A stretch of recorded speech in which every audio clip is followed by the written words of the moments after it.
ఇప్పుడే జీ5 app download చేయండి. చూడండి మీ ఫేవరెట్ టీవీ షోస్ ఎప్పుడైనా ఎక్కడైనా. నిజంగా దానికి మీకు ఏ సంబంధం లేకపోతే సంతకం ఎందుకు పెట్టారో చెప్పండి. ఇది లీవ్ లెటర్ పట్టుకొని మీ దగ్గరికి ఎందుకు వచ్చిందో చెప్పండి.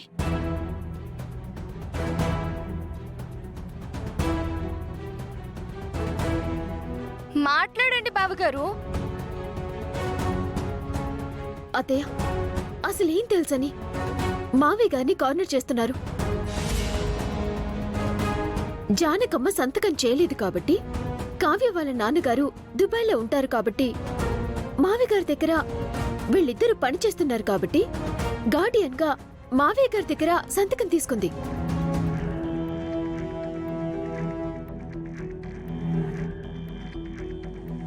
దీన్ని తప్పుగా ఊహించుకొని అలా మాట్లాడతారేంటి? గార్డియనా? అవునత్తయ్య, ఎవరైనా పెద్దవాళ్ల చేత సంతకం తీసుకుని రాకపోతే కాలేజ్కి రానివ్వను అన్నారంట.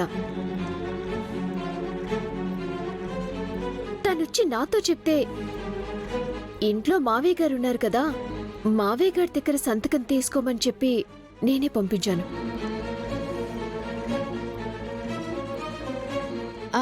ఆయన నువ్వు చేసిన పొరపాటు ఇదే క్రాంతి. మావయ్య దగ్గరికి పంపించే బదులు బావతో సంతకం చేయించుంటే బ్రదర్ లాగా ఈ గొడవే ఉండేది కాదు, వీళ్ళకి అనుమానం ఉండేది కాదు.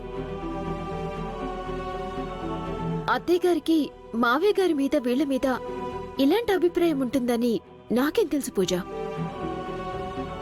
అంటే నిజంగానే గార్డియన్ గా సంతకం చేస్తున్నారా? లేదే, ఇది నా కన్న కూతురు.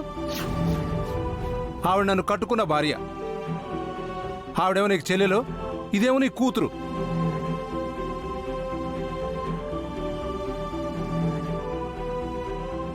ఎప్పుడు అనేదానివి కదా, ఓ కూతురుంటే బావుండు, ఓ కూతురుంటే బావుండు అని.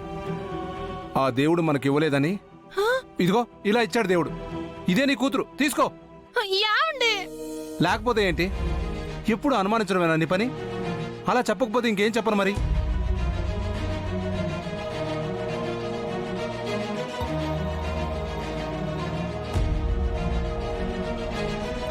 ఏమే, మీరైనా చెప్పొచ్చుగా. ఇది మరీ బాగుంది. నువ్వు లబో దిబోమని సోకాలు పెడుతుంటే ఏం జరుగుతుందో ఏమో అని వచ్చాము, మాకేం తెలుసు? అయినా నువ్వైనా ముందే చెప్పాలి కదే, మావయ్య గారితో ఇలా సంతకం పెట్టిస్తున్నాను అని. మీరింత చిన్న విషయానికి ఇంత పెద్ద రాద్ధాంతం చేస్తారని దానికేం తెలుసు పాపం. కావ్య, ఇక నుంచి ఇలాంటి సైన్లు ఏమన్నా కావాల్సి వస్తే నా దగ్గరికి రా, నేను బ్రదర్లా సైన్ చేస్తాను. అవసరమైతే కాలేజ్ వాళ్ళతో నేనే బ్రదర్లా నేనే మాట్లాడతాను. సరే అన్నయ్య. ఇకనైనా మీ అనుమానాలు తీరాయా?